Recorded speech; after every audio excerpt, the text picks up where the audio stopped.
Okay, a little bit of housekeeping.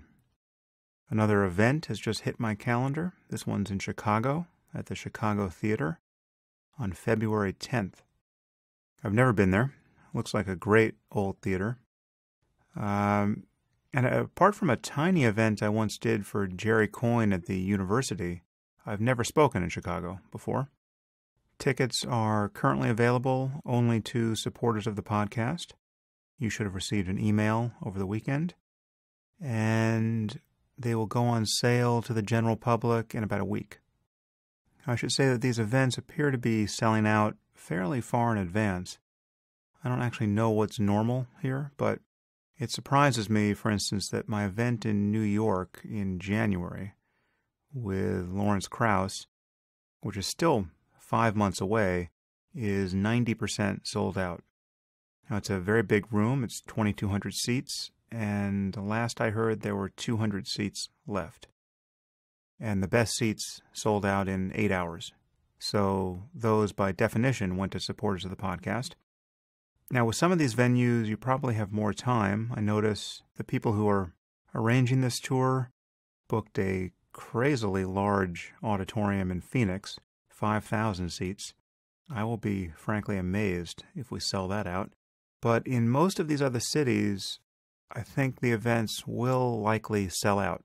And many might sell out months in advance, like New York will. So this is just to say that if you care about coming to a live event, then you should act accordingly. If you don't care, that's fine too. And the best audio from these events will be released on this podcast eventually, or at least that's my current plan. But it's no fun to hear from people who are outraged that they couldn't get tickets to an event 2 weeks before the event. If you care, I would recommend acting early. Okay, today I am speaking again with the great Douglas Murray. Douglas is an associate editor at The Spectator, and he writes for many other publications, including the Sunday Times, Standpoint, and the Wall Street Journal. He's given talks at the British and European parliaments, as well as at the White House. He is a truly inspired debater. I've never had the pleasure of being on a debate stage with him, but it would be an honor. And he's the author of a wonderful new book, which we discussed in the last podcast, titled The Strange Death of Europe: Immigration, Identity, Islam. And at the outset of this podcast, I wound up addressing what is currently the most popular question on my Ask Me Anything page. I was going to save that for my next AMA episode, but it just made more sense to work through it here with Douglas. So here's the question. What are your thoughts regarding the Charlottesville incident? Please address the many aspects, i.e. the rioting, the media coverage, the individual groups present, Antifa, BLM, Trump statements, etc. So Douglas and I get fairly deep into that and to related topics like identity politics, guilt by association, and then we finally move on to the topics that had been left out of our prior discussion of his book. Topics such as the source of Western values, the problem of finding meaning in a secular world, and related issues.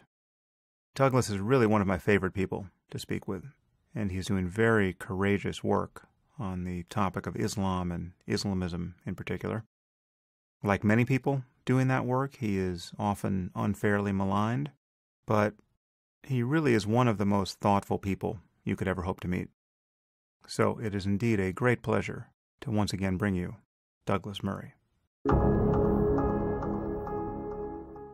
I am here with Douglas Murray. Douglas, thanks for coming back on the podcast. It's a great pleasure, Sam. So we were all set to talk about questions of human values and their link to tradition. I think we were going to kind of stumble upon the glories of the Sistine Chapel. Having already talked about Islam and immigration and all of that, terrorism, etc., to our heart's content and to the laceration of our audience. But now we have some major news events threatening to derail us. We have neo-Nazis marching and committing murders in Charlottesville. We have another terrorist atrocity in Europe, this time in Barcelona. And then I think just in the last hour or so, there are reports from Finland of a stabbing. Maybe you have more information than I do. You're in the time zone. It just doesn't stop, Douglas. No, it doesn't. It just goes on and on. And as we've said before, I mean, the thing is that some of the facts vary, but I mean, not very much. It's sort of hard to ever find anything new to say about it. Although sometimes new people, discover the facts about it and get new opinions, but there's not much variation in all this, as you know. Yeah, I think there's some new ground to cover with respect to Charlottesville, and I think having you on the podcast for this could be perfect, although we didn't plan to talk about this. But let's start with Charlottesville and Trump and the heat he's getting for his response to it, because I'm in hot water here with at least the moral imbecile wing of my audience for a tweet I sent out right after Charlottesville. I wrote, quoting myself now on Twitter, "In 2017, all identity politics is detestable, but surely white identity politics is the most detestable of all." Seeing the absolutely cretinous response to that, I added, "The necessary context, of course, is the last 200 years of human history." So I think it's perfect to debrief with you over this, because your bona fides as someone who is worrying about immigration are impeccable, obviously. And there's no doubt there are people in the world or even in our audience who worry that you may be a white supremacist or be motivated by racism. So I want to kind of walk through this, and if there's any point where you disagree, I'll be very interested to hear it. But let me just clarify what I was saying about identity politics here, because the point strikes me as absolutely obvious, but given the response, it's clearly not obvious to some people. Just to give you the predictable response, I've been accused of virtue signaling in the most abject way. This is kind of reverse racism, so racism against white people is okay, or you can only be racist if you're white. I hate white people. Something in that genre just came to me in torrents. So let me just clarify this and then see if you disagree. So just as not all religions are the same, I have much more to say against Islam than I have against Anglicanism, though I can find something to say about Anglicanism. And I have much less to say against Buddhism. I think there are wonderful things in Buddhism, although I have negative things to say about it as a religion.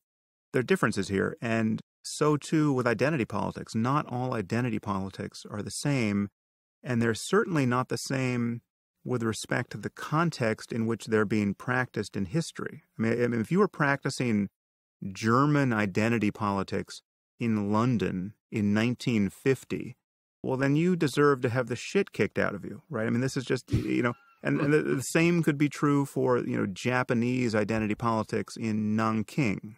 And if you compare that to black identity politics in Alabama in 1964, which I think most sane people would acknowledge was not only morally understandable, but morally and politically necessary, right? I mean, that is identity politics, a.k.a. the civil rights movement in America.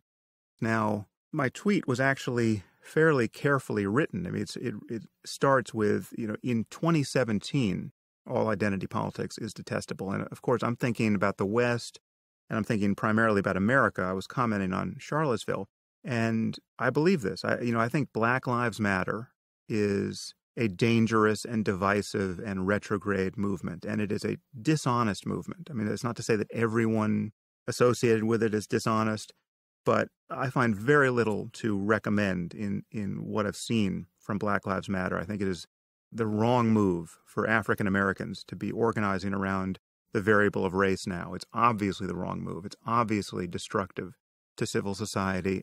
But let me just say that black identity politics in the U.S. in 2017 is still totally understandable. I think it's misguided, but I think it's completely understandable. And in certain local cases, perhaps even defensible. What is not understandable, generally speaking, is white identity politics in the U.S. in 2017. I mean, you've got pampered doughboys like Richard Spencer, who have never been the victim of anything except now the consequences of his own stupidity. And now he gets punched as a Nazi because people mistake him for a Nazi, though he doesn't think he's a Nazi, and perhaps he isn't a Nazi. But you have white nationalists and white supremacists marching in the company of actual Nazis and members of the KKK. And that is aligning themselves with people who actually celebrate Adolf Hitler and the murder of millions of people, right? And so this is not the same thing as Black Lives Matter. And it's not the same thing as even Antifa, these goons who attack them and perhaps got attacked in turn. It's hard to sort out who started it there. And I've got nothing good to say about Antifa. These people have been attacking people all over the country, and they're responsible for a lot of violence. I think it's a dangerous organization, but it doesn't have the same genocidal ideology of actual Nazis, right? So that you have to make distinctions here, and all identity politics is not the same. So I guess I'm just wondering, do you disagree with any of that? I think I have a slightly different take on it. I mean, I agree with most of what you just said. I think there are several things. One is that I think it's inevitable that if identity politics runs rampant among one group of people, it's almost always going to cause a counterforce. In my latest book, In the Strange Death of Europe, I mention how it's quite hard to see how you don't get, nasty white identity politics at some stage as a response to nasty identity politics of other kinds. Or in other words, I think, as I say at one point, it's not in the long term sustainable that everyone's allowed to do it on the basis of their skin pigmentation, apart from people of one skin pigmentation. It's just hard to imagine how that would be sustainable in the long term. Although I agree with you, there are ebbs and flows in history of when you would legitimately have a cause among one group and then it would diminish and so on. And I think there are two other things. One is that it's very hard once you go down this route to know when to stop. And it's not just a personal judgment, is it? Because it relies on the goodwill of everybody else from your background or of the same skin pigmentation. I mean, it means that you're not going to have an opportunist on your side. Well, we all know human nature. You always have hucksters, and you always have opportunists, and you always have people who, as I often say, remain on the barricades even after the battle is won because they don't have a home to go to other than the barricades. And that phenomenon is going to happen, and I think it's been happening in a whole set of rights claims in recent years. And I think, I suppose, thirdly, that I don't entirely agree. I agree with you. I mean, I can't see why somebody like Richard Spencer could ever be regarded as having a sort of, as you say, sort of legitimate, grievance, as it were.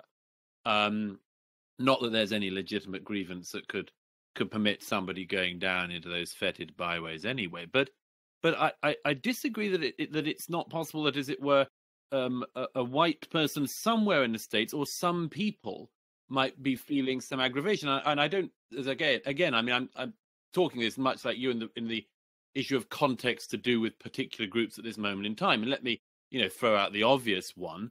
I can see how a white American in a, former steel town without a job and with all the same sort of lack of prospects as people of other skin colors in the area and so on. Also, on top of all of that, has to endlessly hear from the media and from a lot of rich kids at universities the claim that he has got white privilege, and him feeling, particularly at this moment in time, particularly disgruntled about that. Now, as I say, all of this, to my mind, is just horrible terrain, which I just wish we weren't collectively stuck on. I mean, of course, we're agreed on that. It's sort of too obvious to say, but I say it because I have to say, as an outsider looking at America, it does seem to me that you're driving yourselves mad at the moment. And one of the ways in which you're driving yourselves mad is in this way in which you went towards something which I thought was the purpose and the dream within America, the dream after the civil rights achievements and so on, which now seems to me to be being thrown away. And almost bungee jump going back from after the moment of progress. And I think that this is happening because people are going down the whole avenue of this identity politics in general. I see it everywhere in the States on everything. And I've never heard, the only one I can claim to have any legitimate kind of personal insight into is the sort of gay identity politics. I've never seen people at such a pitch of illegitimate agitation. And I don't know why they're doing it. Again, I fully agree. And this is why, I would say that all identity politics is toxic. I mean, at this point. Now, again, there are local cases where this almost certainly isn't true. I mean, if you're going to tell me that the Rohingya Muslims need to practice some identity politics against the murderous Buddhists in Myanmar, okay, fine. I'll sign that waiver. But generally speaking, in developed societies where civil society is or was well established, where you have norms of a kind of universal political argumentation, where the color of your skin is irrelevant to the position you are arguing for, or must be to be persuasive, identity politics is a disaster. And yes, as you say, the light was just fully visible at the end of the tunnel here, and we had a two-term black president. If we can't secure that as a durable gain for civil rights, what the hell is going on, right? Exactly. And the Secretary of State and so on. But I think this thing about, as it were, it's not just about where you individually or I individually or any other individual holds it. It's the fact that there are always going to be people who, for short-term political gain, do not want to exercise the same standards. There will always be somebody who feels that, they haven't had a fair enough, go at things, or they just want more, or they want to be famous, or they want to be rich, or something. They want to lead a crowd. And they will claim that it doesn't matter that, we've had a two-term black president. The whole country is still institutionally racist, and we're only minutes away from slavery again. There's always going to be those people. There's always going to be a reward for those people, it seems to me, in the situation that we are, or you are in America, setting up for yourselves. Yeah, well, so let me just, again, reiterate that I agree with you that in certain cases, even white identity politics is understandable here. Again, if you're talking about people who have been kind of passed over by the new economy and are, in addition to finding it difficult to get a job, they're being told that it's good that it's more difficult for white people, given the history of racism. And then they have to confront the reality of immigration taking some jobs, say. So, yes, that's understandable. But again, that doesn't map on to Richard Spencer, right? And No, and I wouldn't want that person to go remotely near white identity politics as a response. Yeah. It seems to me more likely that people are going to be pushed in such a direction if you sustain for too long the idea, as I say, that everyone has that right other than them. Of course. And that's what I see happening. I mean, by the way, just a thought. I mean, all these things, the context of these things, in a way, reminds me of that really interesting thing some years ago. Our mutual friend, I think I can say friend, certainly in your case, somebody I admire very much, Richard Dawkins.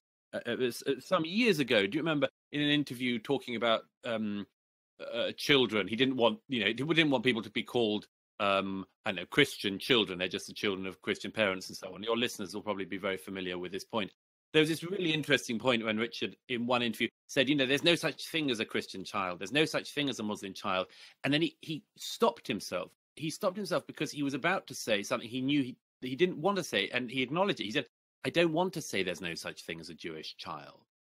Now, why did he not want to say it? Because of the echoes we all know about this. And this is just, that is a horrible thing. And he knew it, and he pointed to it. It was fascinating. And that's the same, it seems to me, slightly with what's going on with the identity politics thing. We are tolerant of the black identity politics because we recognize that within living memory, the black communities, particularly in America, had legitimate grievances and legitimate cause to have an identity that they marched on, as it were. And we're also aware that in living memory, there were, white people in the South who lynched people and because of the color of their skin. So what we're doing is getting around and coping with the sharp corners of not that distant history. The thing I think that's so worrying about it, though, as I say, is that I hear almost nothing of mending this. I see only, and I hear only in America, people staking their careers and their livelihoods and their entire occupations on making this worse. People claiming it's never been so bad. People setting up their own stalls in the identity marketplace. And maybe, as I say, maybe it's just nature of the media and of people becoming well known because they make the most outrageous statement or whatever. But I just am not hearing in America anything to do with a sort of spirit of mending. And this worries me. Yeah, well, I think one way to mend it is to make the kinds of distinctions we're making now. It's relevant that within living memory, as you say, these kinds of atrocities and injustices were commonplace. And as you and I point out ad nauseum, it is relevant when you talk about Islam at this moment. It is relevant what is happening not only in living memory but in our working memory. Entered consciousness 2 seconds ago with respect to the news, and to not move in the next sentence to some statement of moral equivalence with respect to the Crusades. So context matters here, and perhaps I don't need to belabor this, but I stand by this tweet. I think if you can't differentiate the identity politics of black people in America from the white supremacist identity politics we're seeing given voice in Charlottesville, you've got some moral calibration problems on your hands. That's not to say that some form of white backlash against the rampant identity politics we're seeing practiced in America isn't to be expected or understandable in certain cases. I know. I mean, I just look at all this with such horror because I genuinely have thought for most of my life that we were getting beyond this, and I sort of still think we are. I just think, as I say, that the standards that we might wish to apply, there will always be people whose careers are predicated on not applying them. I mean, in my country, in Britain, we had this long business with the Cecil Rhodes statues a couple of years ago, the Rhodes must fall thing. But that whole thing really was whipped up by some South African students who happened to be Rhodes scholars who were basically appealing to an audience back home in South Africa and were going to make careers when they went back. There are always going to be people who are going to do that and are going to take advantage. Look at one other, by the way, a little hobby horse of mine, this Anne Frank Center in America. It's called Anne Frank Center for Mutual Respect and Tolerance or something. It's run by a couple of just activist Democrats who are standing on the name of a murdered Jewish girl who they never had met or had any connection to, and using this dead Jewish girl to attack Republican politicians they don't like. Mm-hmm. I myself think it's just grotesque beyond words. I think if they had any shame, they would stop. But they don't. They were furthering their careers. They're really, really keen on it.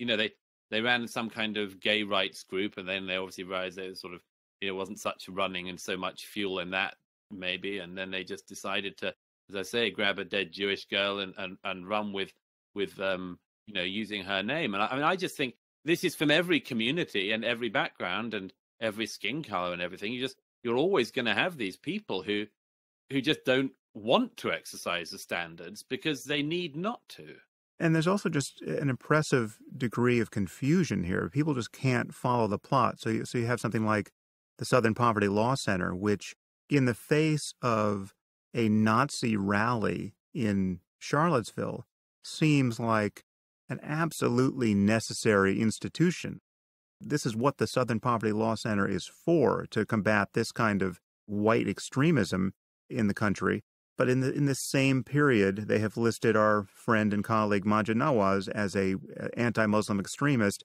And as much as we've gotten the word out about that, you still have people like Tim Cook, the head of Apple, giving $1 million to the SPLC in recent weeks. People can't cohere in a vision of what makes sense morally and politically because there's this identity politics and political correctness has just kind of cleaved our conversation about current events in ways that are just confusing to people. And the response to Trump in the aftermath of Charlottesville, or the response to Trump's response, it has been emblematic of this. So, for instance, I despise Trump as deeply and as broadly as I think any person I can think of. I mean, I just think he is a conscienceless monster. And, I don't need to go into that at length. I probably have 15 or 20 hours on this podcast of me railing against Trump. But leave it to the left to attack him in ways that make him look nuanced and judicious in the aftermath of this thing. I mean, it's unbelievable how bad the commentary has been. I mean, perhaps we can parse this and before we get off Charlottesville, because I think it's important. So the first point to make is that Trump failed what, as many people have said, is perhaps the easiest test of moral leadership a U.S. president can ever face, which is to condemn Nazis in our own society, right? I mean, like that didn't happen early, and it didn't even happen to a satisfactory degree late. I mean, he just has never managed to articulate what is wrong with a full embrace of the public square by Nazis and armed KKK members. I mean, we had people marching with military rifles in a U.S. city, intimidating people.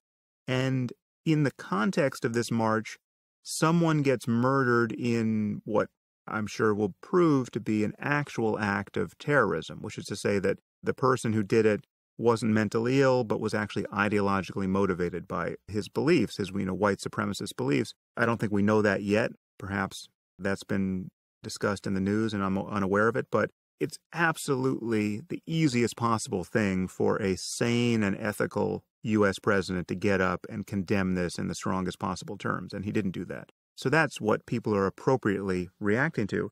And in addition, there's the fact that because he's been so bad on this issue and because he flirted with these people throughout the campaign and in the last 6 months, and because he's managed to give white supremacists in our society the impression that he's on their side, or at least giving them cover or winking at them in some sense, it's just he's in some sense culpable for the brazenness of this emergence of white supremacy in recent weeks. And that's one point. But what the left is also doing in response to his failure here is they're castigating him for things that actually are true and make sense.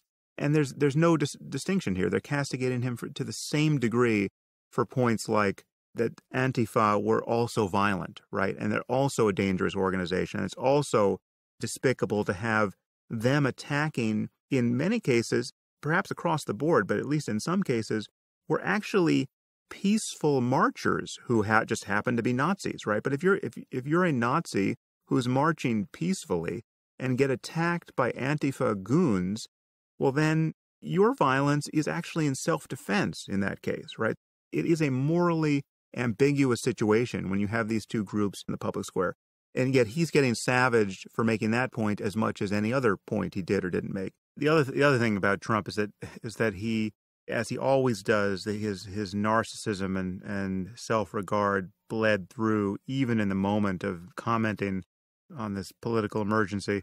And so when he mentioned the mother of the slain woman and talked about how she sent him such a nice message on social media and how he appreciated that, it was so dripping with the focus on himself that it was just, appalling. So virtually everything was wrong with how he handled that news conference, and yet the left still manages to snatch defeat from the jaws of victory by focusing on the few points he was making that were in fact legitimate, or at least potentially legitimate.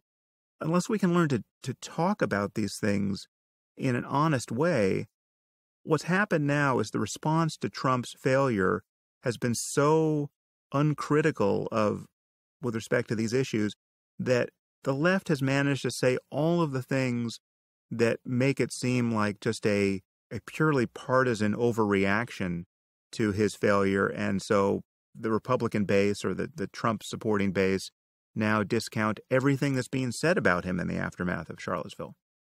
And you have, of course, again, idiots and goons, anti-Trump, appearing on all the major television stations in America, saying that, yeah, we should, we should bring down the statues of Abraham Lincoln and all the founding fathers, and we should also blow up Mount Rushmore. And you get all those people coming out making their short-term political opportunity. If I can say so about this, I mean, I'm maybe just be, as it were, more generous in my interpretation of this. I may be wrong in it, but it seems to me there are two bits of the criticism of Trump after Charlottesville. The first was whether some of what he said was wrong or right, and the other one is whether the timing was wrong or right. Now, it seems to me that self-evidently the timing was obviously wrong. You don't do a moral equivalence thing after somebody's been killed. You just come out and condemn the people who did the killing and so on. The problem is that I think there is probably a legitimate sense of grievance among some people in America about the fact that as it were, in terms of this anti-Fa violence and so on, you're not starting from a level playing field. I mean, the so-called anti-fascists in America are allowed to just go onto campuses and burn them down and smash everything up and still be called anti-fascists. People who are actually the closest thing to fascists until you see the people in Charlottesville. And that just doesn't get the condemnation and so on. So I imagine that what Trump was thinking was, I may be being generous, but my impression would be that he was thinking, I'm not giving them that the so-called anti-fascists are indeed all anti-fascists, and that everyone they call fascists are fascists. But this is a breakdown of the terms. This is as a result of the overreach. I mean, again, if the Southern Poverty Law Center is allowed to designate churches that don't agree with gay marriage as hate groups, then we're already slipping. If Charles Murray is allowed to be called a fascist and allowed to be drummed off a campus and a female professor he's with assaulted, and it doesn't get any sympathy or care or concern, then we're already slipping down this problem. I'll give you a couple of examples that strike me as fairly egregious, which make your point. And this is, I haven't really taken stock of who is guilty here, but they're very prominent people who you and I respect as journalists in every other context. But people tweet photos of, from D-Day saying, alt-left rioters, attacking fascists or something like that. It's like, so making fun of Trump's point. And so the suggestion is that the people who were the Antifa people or whoever they were who were fighting the Nazis in Charlottesville were the moral equivalent of our soldiers during World War II. It's terrific, isn't it? I mean, it makes you. It also, by the way, how cheap and easy is it? I mean, the soldiers who stormed the beaches of D-Day saw their friends and comrades shot down beside them.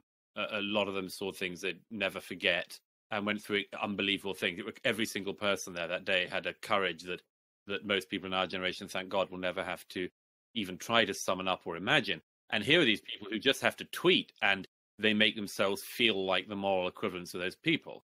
Again, I mean, I've said enough against Trump to hopefully never be condemned for failing to detect any of his moral or intellectual lapses. But in this case, I will give him the benefit of the doubt and follow you there and imagine that he was just trying to be fairly scrupulous about the blame that existed on both sides and what a danger this represents to civil society, where you have people, members of the KKK and neo-Nazis marching with a permit, right, which is something our First Amendment protects, and they're getting attacked by the people who show up to protest.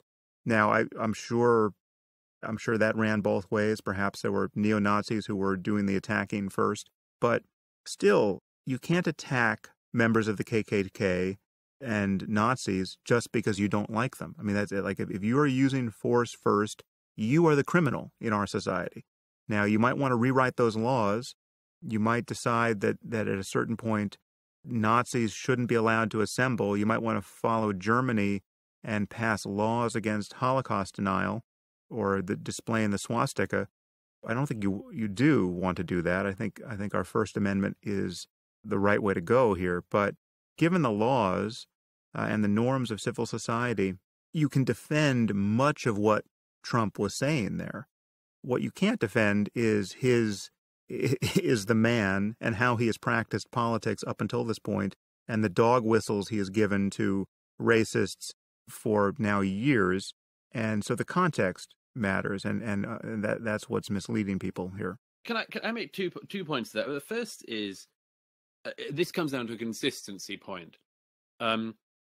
This reminds me of a very important issue that has come up in my country all sorts of times. What do you do about a collective group of people or a voluntary organization of people, and where do you draw the line between claiming they're all responsible for something or not? Now, you'll see where I'm going here, but let me give you an example. I don't think I would. There's a mosque in not far from where I'm presently sitting that's run by among others somebody who's a former military commander of Hamas. Okay, I would not say, that everybody in his mosque was a terrorist, or that everybody in his mosque was Hamas, or even that everybody in his mosque was sympathetic to Hamas. I just would be very careful about that for all sorts of reasons. Some legal, some just practical, and some to do with just not wanting to imply to all sorts of members of the public that, that whole place is filled with terrorists, because there are consequences potentially of such speech. Now, I would like to think that it was possible to be consistent on that sort of thing. As I understand it, Trump seems to have thought, and I don't know whether this was the case or not, that there was a protest happening, and then the KKK and the others show up and so on. Now, there are lots of other cases of that. Stop the War Coalition marches, for instance. You start a Stop the War Coalition march, and then some people come along with a load of stuff that hates the Jews. To what extent can you say, okay, everybody on that march hates the Jews? I think you can't. I think you have to say, look, it attracts those sort of people, so what can we infer about your cause, for instance? But I think in order to be, in order to try to think our way through this, I think we do need to have some kind of consistency on that approach. And I think that there is a deliberate desire to say in certain directions, actually, I need these people all to be fascists or all to be Nazis.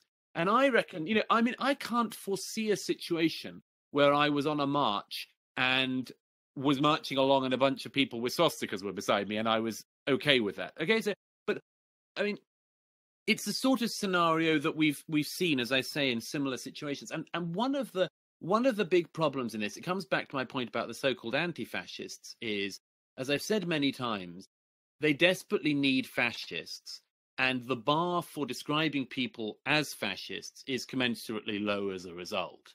And this comes down to the second point I wanted to make was that there's a member of the cabinet here in Britain who I'm a great admirer of, called Sajid Javid. He's been in the cabinet for some years now as a Conservative MP, and he was among others among our politicians in Britain who immediately sort of leapt on the Charlottesville thing and made public pronouncements. Now, he said in a tweet, I think it was, look, it's not hard. I'm abbreviating. It's not hard. We're against fascists.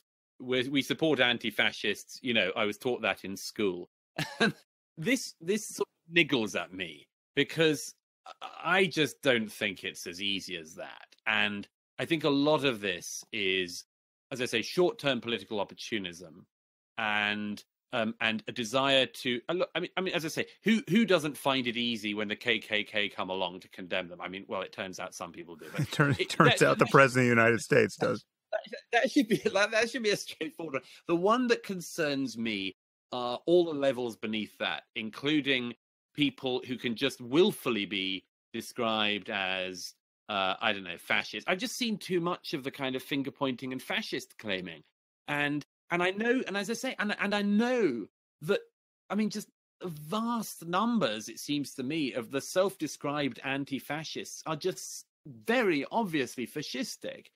And so I don't see the same simple view of this. I think there are fascists and there are Nazis, and I think the KKK fit that bill. And I think the photographs I saw of a lot of the people in Charlottesville absolutely fit that bill. There is a neo-Nazi, can't be clearer. There's a white supremacist, can't be clearer. There's an anti-Semite, can't be clearer. But there are, it seems to me, a lot of people who basically then want to use that opportunity to widen the net and just take in, their enemies. And there's a lot of that going on. And as I say, I mean, look, it's your country. I don't have a dog in the fight, but it just seems to me that if there's any way through this, it's just to have some kind of consistency on this. Let's come at this through another lens here, because this is something I've been wanting to talk to you about. And it's really the same problem, and this falls very close to home because it relates to you directly and to really anyone in our line of work making comments such as we do. So take the interview you did with Stefan Molyneux. I don't know if you recall that, but as I watched that recently. Now, Stefan is a prominent YouTube commentator. He's got a big online following. He's constantly hurled at me by his fans or our mutual fans as someone I should talk to. And he is someone who I've avoided because I have decided that his connections to actual racists and crackpots are too direct for me to be comfortable to talk to him. But now you either thought differently or just don't know as much about him as I do. And so you had a perfectly congenial conversation with him. I thought an amicable conversation, yeah. And there were a few glimpses of his fascination with race that came out in that conversation, which you didn't pick up on or didn't react to. At one point, he dropped on you, well, and what do you do about the fact that the average IQ in Africa is 70 or something? And you just, took the other end of it, whatever point he was making and kept going and didn't comment one way or the other. But I'll just point out how dicey this situation is for you, because you have a perfectly congenial conversation with Stefan, and now just one click away, I can find Stefan having a perfectly congenial conversation with Jared Taylor, who I don't know if you know who Taylor is, but Taylor is just a straight-up racist white supremacist, as far as I can tell. He, I don't think, would totally own those terms. He wouldn't apply those terms to himself. But if you see what he says when he's on his home court, actually, no, I'll do him the favor of taking this one note away. Maybe Jared Taylor isn't as straightforward a racist and an anti-Semite as you can find, but you can find him talking to a perfectly straightforward racist and anti-Semite and having a perfectly congenial conversation, finding nothing to disagree with. Right. So that's interesting. We're a couple nodes away from the KKK here. That's the orbit you and I have found through these kinds of topics where being condemned by association, being condemned by the fact that you didn't find something to stridently oppose in a conversation you had, perhaps the one conversation you will ever have with a specific person, condemns you to complicity. And I'm not quite sure how we get around that, because I will be faulted for not talking to Stefan by many people who are listening, but I can see what was wrong with you talking to him, and that's I'm not quite sure how we split the difference there. The truth, I don't know very much about him or indeed anything particularly, but I mean, I'm always very happy to have rather promiscuous in the extent to which I'm willing to have conversations with people. That's interesting you say that. that one point about IQ, by the way, that I do remember that, and that did stick. I didn't pick up on it because, first of all, I know nothing about discussions about IQ and so on. It's literally something I know nothing about. And the second is, I absolutely refuse to get involved in discussions about IQ and race, and have never even read about it. Because so there, you've been even more careful than I am, because I had Charles Murray on my podcast. I have said multiple times, and I said it in that podcast, that I don't see the point of doing this research, but I'm not disputing the data that exists. I'm not going to lie about the data that exists. And the people who defame Murray are on balance lying about the data.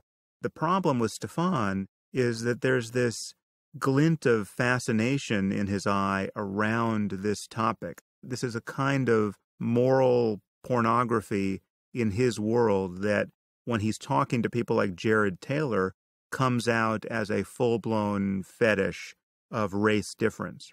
And, I'm not, I don't share that at all. And I don't think this is, that racial difference is something that in general is worth studying. No, I have the same. But it's also not worth lying about. Right. And there are relevant, there's, disease profiles that we want to know about. And if you're studying intelligence genetically, you will stumble upon genetic differences between people. And if you're studying it environmentally, you will stumble upon environmental differences. And so we have to get out of the business of lying, but we also have to get out of the business of not noticing where people have a moral concern and a political concern that is, in fact, dangerous and ethically repulsive. Yeah, I take that on board. I share your view on the thing about IQ and so on, and that's very much my view. Is I don't quite see. I don't quite see why people. I agree. You shouldn't lie on what you discover and so on, and people are welcome to investigate whatever they want, obviously. But I myself think it goes into the category of, well, what would you do about that? And that's why I avoid it. Because I think, well, what possible conclusions can you come to? On that sort of, and but just if I may say so, on a general thing, as I say, I'm very willing to have conversations with pretty much anyone. I'm pretty hard to find somebody I would sort of no platform. I've had, as we've said before, discussions with such a wide range of people, including people that you, from every imaginable direction, wouldn't be willing to sit down and talk with, including people who've then gone to prison for terrorism and so on. And I do generally think that it's worth having as wide a discussion as possible. And I thought that moment aside, I thought that it was a very interesting conversation with Stefan Molyneux. And I tell you what, I'm maybe you're slightly more you've got greater sensors about this than I have, sensors with an S. But I think there's a game of he danced with her and she once danced with him and he danced with him, and and so on, which I find to be a sort of a pursuit of the internet, which doesn't really attract me. I'll tell you what, it's just, I find there are a lot of people who spend their lives these days talking about people who they don't talk to. Maybe it's the experience of being on media and things a lot in the UK and elsewhere, that you meet people you disagree with a lot. You meet them in green rooms. You meet them beforehand and afterwards. Sometimes you have to have dinner with them or a drink or whatever. And you have to find a way to civilly interact and have differences. And I'm for that.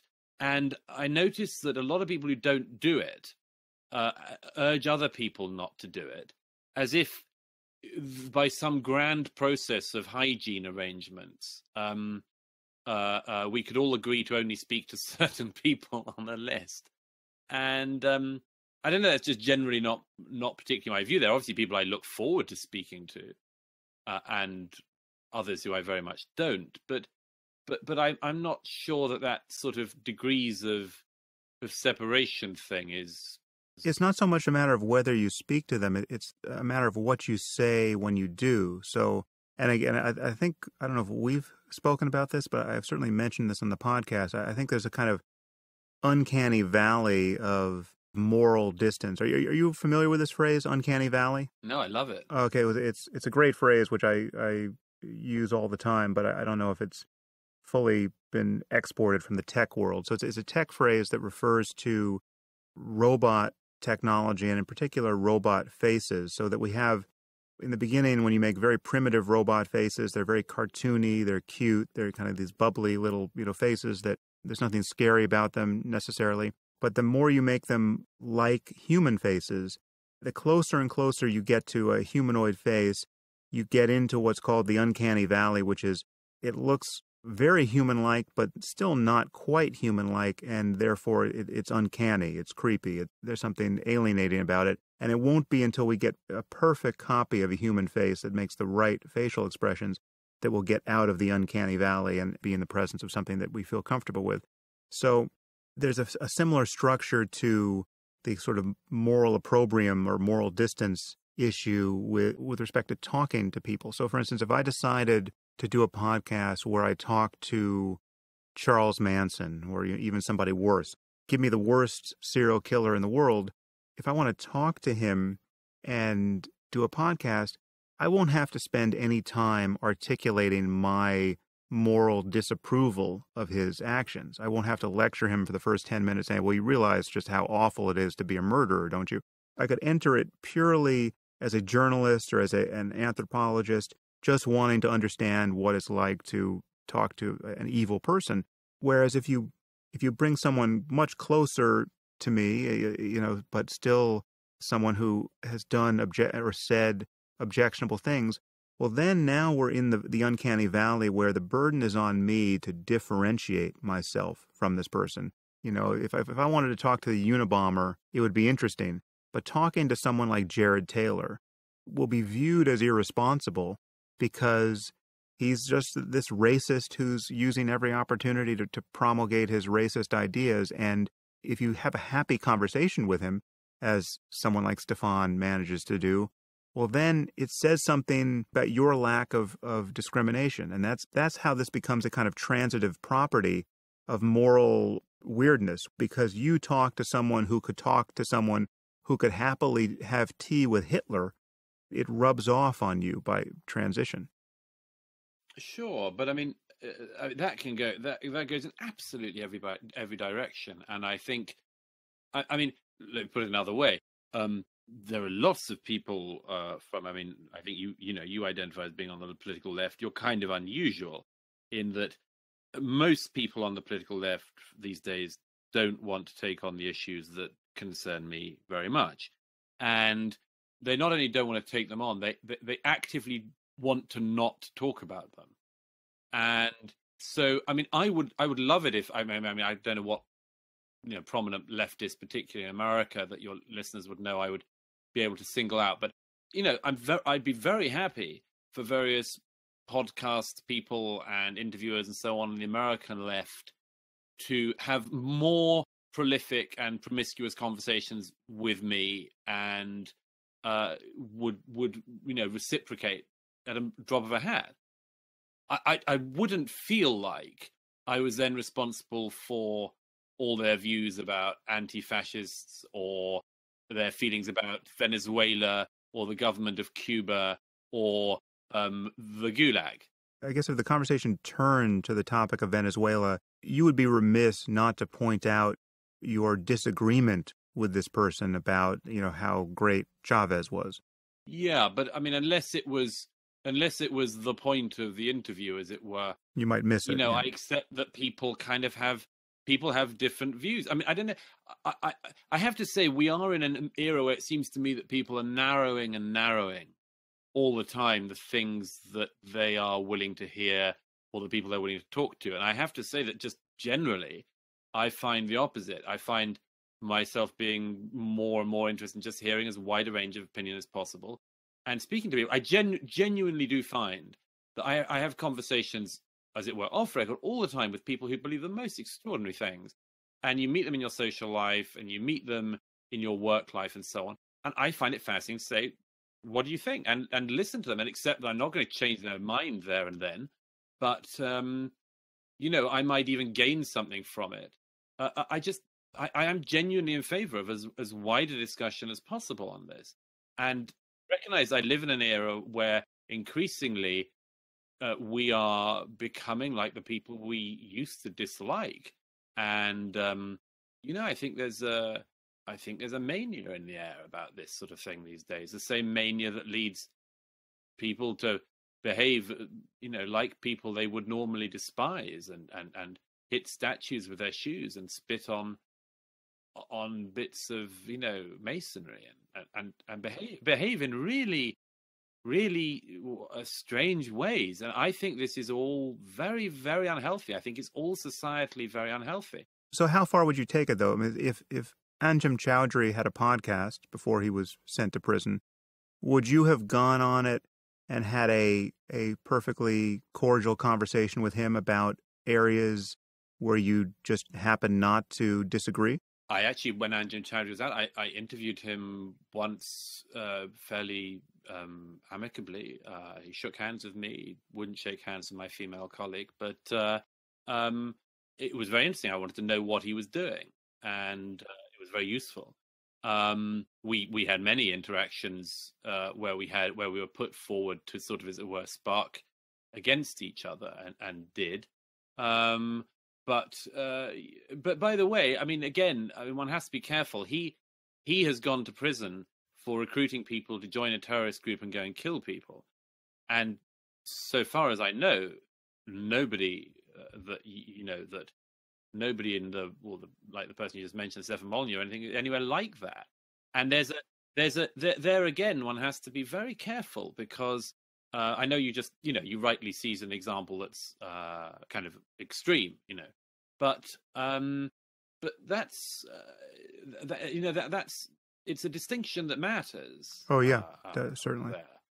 But as I say, I mean, I think generally that I think there's a game going on that you can distinguish, obviously, and you can draw inferences. But by the way, sorry, just a quickie. I noticed there was a really interesting one. Do you remember the talking about a mutual late friend, much missed by both of us, Christopher Hitchens? Do you remember that business with Christopher and David Irving? It was a little bit before my time with Hitch, but yeah, I remember some of it, certainly. So Christopher thought that David Irving, who was for a time a well-known historian of Nazi Germany, then turned out, partly because of a libel trial that then became famous, to be not just a historian of Nazi Germany, but a Nazi historian of Germany. Which, yeah, the syntax matters there. Yeah. Famously in court, actually, when trying to prove he wasn't a Nazi, or no, that he wasn't a Holocaust denier, in court at one point addressed the judge in a moment of fluster as Mein Führer, giving a fascinating insight into the Peter Sellers moment of the trial. Yeah. I'm told that in the recent film it wasn't used, that it should have been. Anyhow, but it was an interesting one, because Christopher thought that there was a sort of thought that David Irving was a good historian, which he was thought to be for a time. Thought there was a sort of speech issue about him. I'm simplifying. It was a complex and long episode, but actually invited David Irving to come to his apartment in Washington for a drink. And for a long time afterwards, there were some people who just used this against him as, well, in fact, somebody, I think Christopher once had to sue for libel for saying this made Christopher a Holocaust denier. And in reality, what had happened was that Christopher had invited David Irving for a drink, respecting his books as he did, and not knowing some of the later stuff and the directions in which he ended up going. And then, and having invited him for a drink, discovered that there was something slightly off about him. And he wouldn't have invited him back for a cocktail again, and didn't. But these things, there's a weird way in which these things can linger and again be used in a way that I just think doesn't take into account what I regard as being the normal process of human interaction, of speaking to people, working things out. Not sure I like the cut of his jib, not sure I like the turn of that thing she said.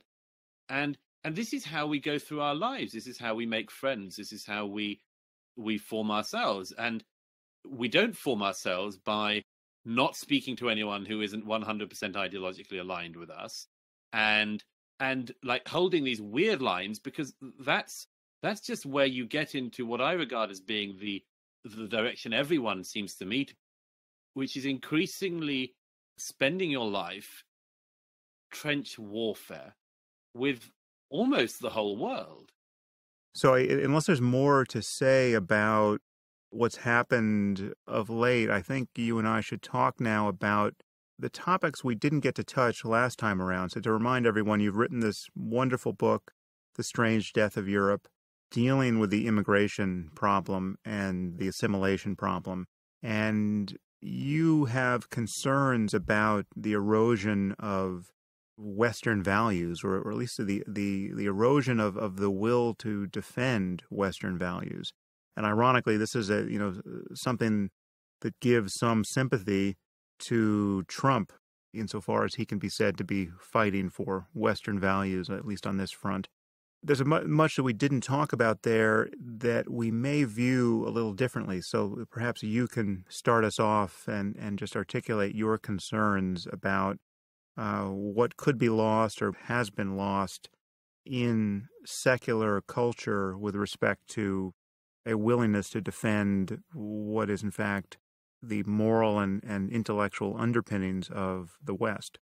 Well, this is obviously a huge issue. It does tie into some of what we've talked about already in this podcast, as well as in previous ones. By the way, if I can preface this with something, that this book, this most recent book of mine, The Strange Death of Europe, subtitled Immigration, Identity and Islam, it's got a lot of notice in my home country, in particular in Britain, and it's got a lot of praise, if I say so myself, and it's got some criticism.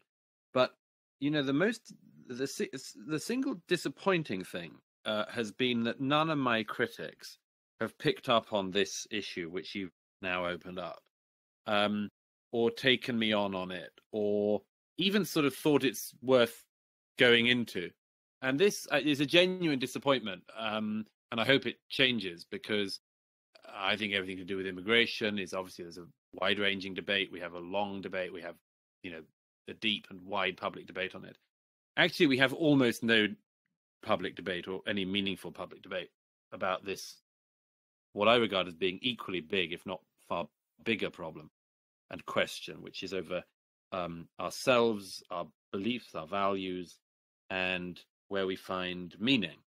And I think this, by the way, this failure to address this and to tackle this is in part a demonstration of weakness.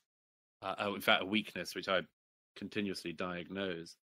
I suppose to sort of roll it back to its beginning, is to reflect on something actually a student, a young inner city student in a school in England, who happens to be from an ethnic minority, mentioned to me recently, which was just mentioning in passing that, you get taught in school these days a bit about personal hygiene, as I'm talking about on top of the subjects, maths and arithmetic and all the other things which fortunately people still do learn. But he said, we get a bit about personal hygiene and so on, and we get a fair amount on sex education and how to have safe sex and not get HIV and so on. But we don't really get anything about what we're doing here. In life, you mean? Yeah. On What's Earth. this all about? What are we doing? And I've heard variants of that quite a lot. And I've heard that among teachers and parents and so on, as well as among young people themselves. And I think this is fascinating, because I think it takes a while after very big ideas emerge. I mentioned some of them in my book, the obvious, and post-Darwin in particular. It takes a long time, not just for them to seep through society, but to work out their consequences and to see their consequences. And I think we're living through the consequence of a whole range of ideas and a whole range of things, which I don't dispute or I'm not dismayed about. They just happen. It's strange that we're very unwilling then to address the situation of where we as a result actually are. And I'm myself profoundly nervous about the position we find ourselves in what, for better or worse, one might describe as Western liberal democracies. I think it comes from several things. One is that people have become not just incurious but blasé about how we got to this stage of where we're at. And the second is that they actually are quite happy to know about it, but where they do bother to make any inquiry, to reverse engineer to get themselves to the position that they think they're in anyway. Let me give you a very quick example. Now I think it's pretty unexceptional to say, as Larry Siedentop did in his, I think, terrific recent book, Inventing the Individual, that a lot of basically the whole system of rights and values that we currently live in, significantly, not in its totality by any means, but significantly derives from the faith which our societies used to hold and which were to a great extent founded upon. I think this raises, among other things, this profound question of whether or not the thing that we currently are and the things that we enjoy rely on roots we no longer hold or want to sustain, or whether they are, as it were, self-supporting. And the obvious example, by the way, which I think is at risk, is the whole notion of the individual and of the individual's rights. What one derives from a sort of Judeo-Christian concept as the sanctity of the individual. I think it's taken as read by most sort of progressive, people these days in the West, that the human person is an inviolable thing to which nothing can be done, or you get hauled before some kind of tribunal. And I think that's not the case. And I think we're approaching at some point a really difficult pass with this. And I want us to think about it. Yeah. Well, I guess there are 2 points I'd like to pick up on there. One is just there's a difference between historical contingency, just the path we took through history to get where we are now, and whatever can be said to be optimal about the source of specific ideas and policies, or the ideas that would make the good things we want out of life more easily secured and durable. And so just to break this down, it could be that we owe a lot to Christianity in tracing this path to the present and the conception of the individual, or the various norms of civil society that we now want to defend. I think that can be exaggerated. I mean, much of what's good in the West, I think we have achieved despite Christianity rather than because of it. I don't dispute that. But even if you could draw a straight line from Christianity to some very good things that we want to defend, that doesn't mean that Christianity is currently the best defense of those things, or the only conceivable source of those things. And I mean, so my heuristic here is that even when you can point to good things that people get out of religion, I would argue that those things are almost never best gotten out of religion. Sure, and of course it certainly doesn't make them true. Right. It doesn't make the religion true. Yeah. So I mean, Jesus need not have arisen from a virgin birth or be coming back to raise the dead, because you can point to a long list of good things that people have gotten out of Christianity. We've got an amazing amount out of ancient Greece, but we don't need to believe in the gods. Exactly. I share your concern totally, and I think secularism as just a commitment to keeping religion out of public life doesn't give you any positive content that solves the problems you're pointing to.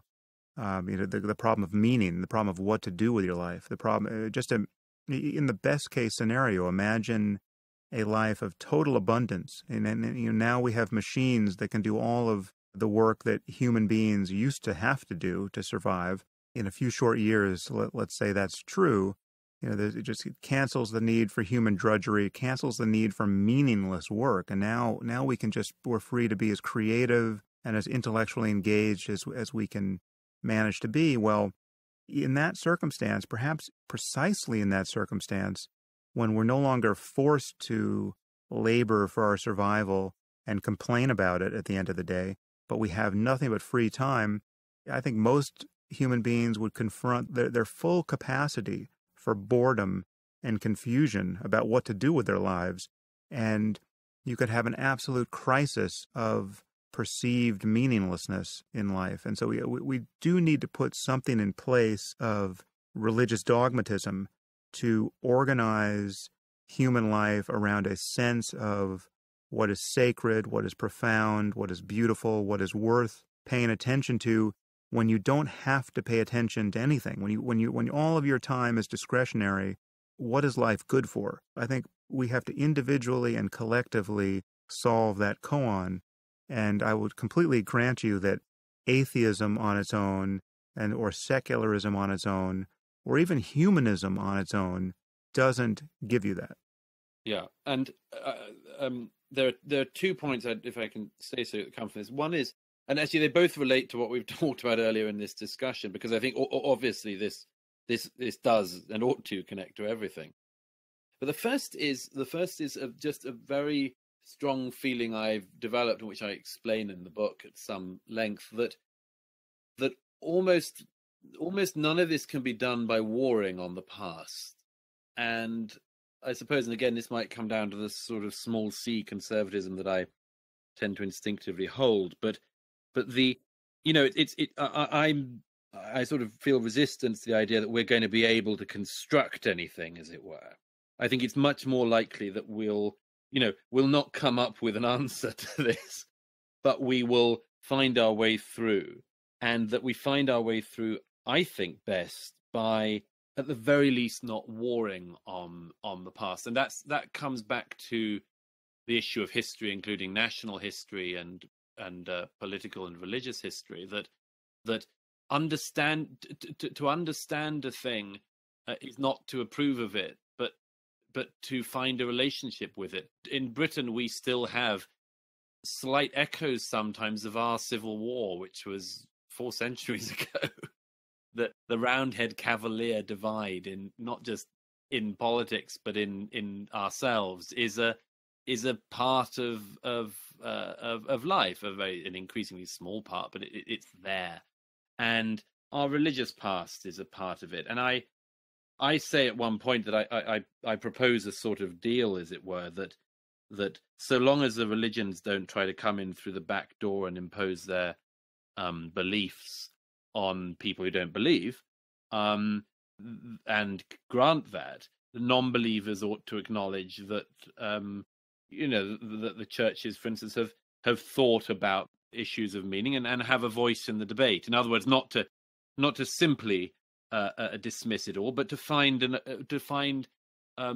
harmony, find a harmonious relationship with the past, even as we've felt like we've shrugged it off. And I suppose the second point I wanted to make on that is that in the absence of meaning, you all sorts of things happen. I have a longish bit in my book about the French novelist Michel Houellebecq, and he is the great poet of meaninglessness, a nihilist as well as a genius. And there aren't actually many real nihilists, but he's one, or at least lays out what the nihilist life really is. And I think that it's very unlikely that many people do that. I think people find meaning in other ways, and in misdirected, and often in the end, very, very disastrous ways. And let me give you one quick example. At the end of Francis Fukuyama's most famous book, The End of History and the Last Man, he has this reading of Hegel, which you can dispute, and some people do, but one of the things he says, which I think is increasingly the case, is that there will be some people who end up revolting out of a kind of habit, and that they end up revolting, that is doing sort of revolution against what is good. They end up having a revolution against what got them here. And I think there's something very strongly relevant about this at the moment. When we were talking earlier about people's political activism and the sort of manning the barricades and so on, and the increasing sort of trench digging, to continue with the military metaphors, that's going on at the moment all around us, I think to a great extent this is it. It's a lot of people are finding meaning in politics. Now, we talked about this before. I think politics is a foolish place to look for meaning. You get some, but not all that much. And people should be slightly suspicious of a lot of politicians because they've lost something else, or there's something else missing that means that they're going down that route for everything. And I think that increasingly the attitude of people is to whip themselves up into lives of meaning that are based on campaigning and revolutionary activity and barricade manning and Nazi identifying and Dunkirk beach storming on a daily basis, and that's what's giving their lives purpose. And again, I mean, I think obviously everything comes back to issues of meaning, but if that is the case, I mean, almost every imaginable terrible thing could be foreseen in that, because if it's actually not about getting to the truth or a better manner of organizing society, but about everything in your life, you're not going to make any accommodation with anyone.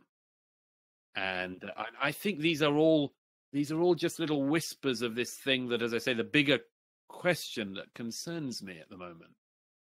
And your concern is being focused by the issue of immigration and this global phenomenon of Islamism and jihadism, because in that context, I mean, when you're talking about Islamists and jihadists, say what you want against them, one thing they don't lack is a sense of meaning.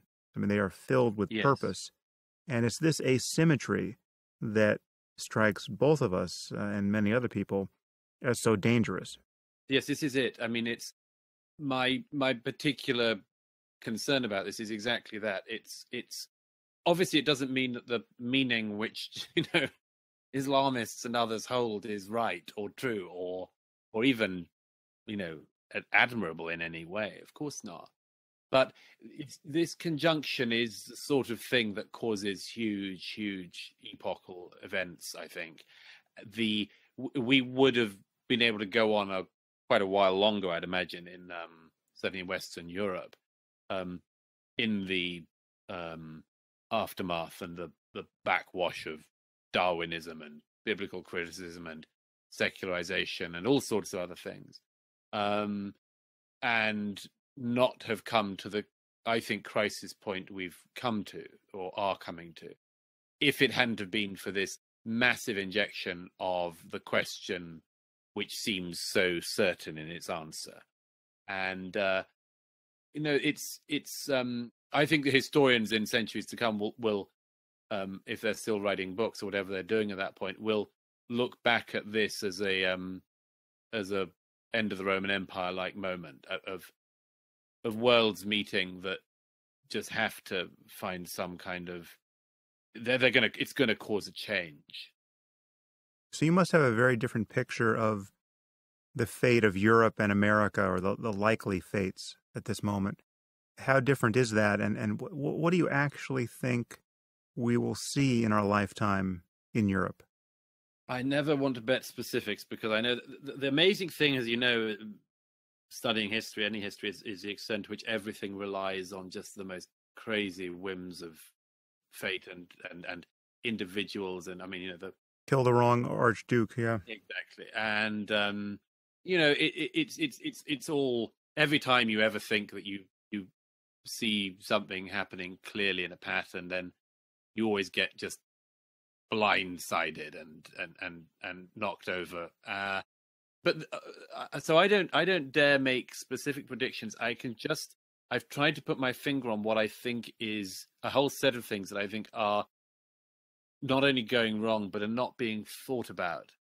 And all I know is that massive change is going to happen in the lifetime that I hope I get. And that, every lifetime sees change. And of course, change isn't in itself a bad thing. But the change I lay out is one that I think is going to change the roots of absolutely everything. And it seems inconceivable to me that in the decades to come on the trajectory we're on, it's all just, going to tick along like this. I sort of jokingly have said many times that you just, our current Home Secretary, Amber Rudd, may tell some people in society to believe a certain thing, but other people might think that God tells them to do something else, and they may believe God and not Amber Rudd.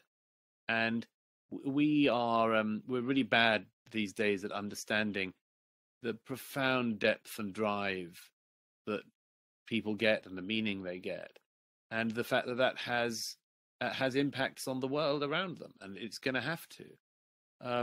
So the one thing I do think is I think that it's all going up for grabs in a way which it hasn't for some decades in the West, and that absolutely everything will end up being on the table. Everybody who reads history knows that history is always like this. If you were an aristocrat in 18th century France, you wouldn't have foreseen what was going to happen. It could have had no idea. If you're a peasant in 18th century France, you could have had no idea. It's always like that. But we have, I think, been in a sort of dream, certainly since the end of the Cold War, as lots of people have said, and that kind of obviously history, in its real sense, is restarting, and I mean, it's going to be fascinating. Don't get me wrong. I'm not, as a historian, I'm not dreading it. But as an inhabitant of the present, I'm filled with foreboding, I have to say. With respect to the issue of terrorism in particular, it just feels to me like the world is becoming more and more like Israel. I mean, at one point when I wrote about this or podcasted about it a couple of years ago, I said something like, we're all living in Israel right now. It's just only a few of us have realized it. And it's that kind of the ambient level of expected terrorism that it's just a fact of life. You can never get away from it. Whoever thought you could get away from it? I mean, you and I can remember what it was like to expect it not to ever happen, right? I mean, there's no reason to expect events like September 11th or even like what just happened in Barcelona. And yet I think we're meandering into a time where, unless something truly radical happens I would say is unforeseeable now, it's hard to see how we ever get that expectation of security back. Yes, I mean, there's that Philip Roth novel, Human Stain. I mean, there's a bit where he sort of eulogizes pre 9/11 America. Really, well, I mean, it's a eulogy to an America which is obsessed by a blowjob a single blowjob. Right. You look back at that time with such sort of, oh God, those were the days. Yeah. And I mean, of course, everyone always does that. We always look back to a not very distant past in that way. But I'm, as I say, the main foreboding is not just to do with the facts I see, but the really deep unwillingness of people to think their way through this or acknowledge the things I'm trying to stir people to worry about and to think about. As I say, I mean, just to pick up on that very quickly, I know we've probably got to come to a halt, but when you mentioned that about everyone sort of increasingly sort of like living in Israel, I was in a studio in London the other night, and very late at night, and went over another of the bridges in London where a terror attack happened a little while ago, and I remember that famous phrase, build bridges, not walls, which people always say against Israel and things. And I had thought again, I can't remember who it was who said it, but actually we've got loads of bridges, but they're all covered in walls these days. They've all got massive steel walls and barricades all over them because people keep on driving trucks across them and killing people. So the bridges have got walls. And the other thing that just strikes me as a sort of bad omen, an anecdotal one, not very funny to finish on, I'm afraid. But I was speaking with a friend the other night who happens to be Jewish, and who was mentioning to me somebody who was involved in party politics in the UK, and mentioned what a vicious anti-Semite this person was. And I said, I found myself saying, semi-seriously, how bad an anti-Semite? Are you talking? Because we're kind of in we're in that terrain. Yeah. Is this the kind of anti-Semite who says the Holocaust didn't happen at all, or that it happened and it was good, or it didn't happen as much as the Jews claim, or that it happened as much as the Jews claim, but the Jews are overusing it, or Actually, I got one worse, which I've noticed that Muslims are quite capable of putting forward. It didn't happen. The Jews are lying about it, but it should have happened. And if we have our way, we'll make it happen. Which I think is if you're looking for nested horrors, I think that's probably the worst moral position. Actually, I have one question about anti-Semitism for you, because I was surprised, and also surprised to find that I was surprised by the articulations of anti-Semitism I saw around at the Charlottesville demonstration and around it. I don't know if you saw this footage, but one of the things they were chanting was, "The Jews shall not replace us." I'm not even sure what that means. I mean, it was I think it was Jeffrey Goldberg. Somebody joked online about, "Oh, actually, we were just at a meeting where we were planning about how we were going to replace you," and so it's funny you mentioned that. I think I know what we're meaning by it. This is why people need to speak and read as widely as possible. There is I mentioned this in my book a bit. I make clear that I think that the migration crisis of recent years in Europe is a consequence of political mistakes and what we call cock-up theory. It's not a conspiracy; it's a cock-up. Right. Okay. Now, I have, however, noticed in recent years, and I've mentioned this before in a piece, there are people who take a different view. There have been people like who happen to be Jewish and who often said, I'm a Jew, I feel international, and we've always had immigration, that's why we should have loads more immigration. And that stuff sets off all sorts of trails, all sorts of sparks. And one of the biggest sparks that I notice growing in Europe at the moment, and I think it's growing in America as well, is the idea that actually the Jews have been pushing the immigration. This is not a new canard, by the way. And there's a second one, there's a kick behind this as well, which is, I actually found myself recently arguing with somebody to try to persuade them this was just obviously not the point. But the kick behind it is, but they've got a country that is only for Jews, and they're doing this to the rest of us. I'm saying this because this is what, in the fever swamps that are spilling out, you can hear this stuff, okay? And this is all very, very bad news. And obviously it goes without saying, bad news for Jews first, but everything that's bad for Jews is bad for everyone next. And but these are the things that, when I saw that from Charlottesville, I thought, first of all, my God, these people actually are willing to stand up in a street and do this, be that visible, that's them. And then secondly, this is, I've said this before, but I wish that there was a word for a term for the opposite of deja vu. Something you see, which you're going to see lots more of again. Well, I guess the silver lining there, Douglas, is that I get to have you back on the podcast to talk about it.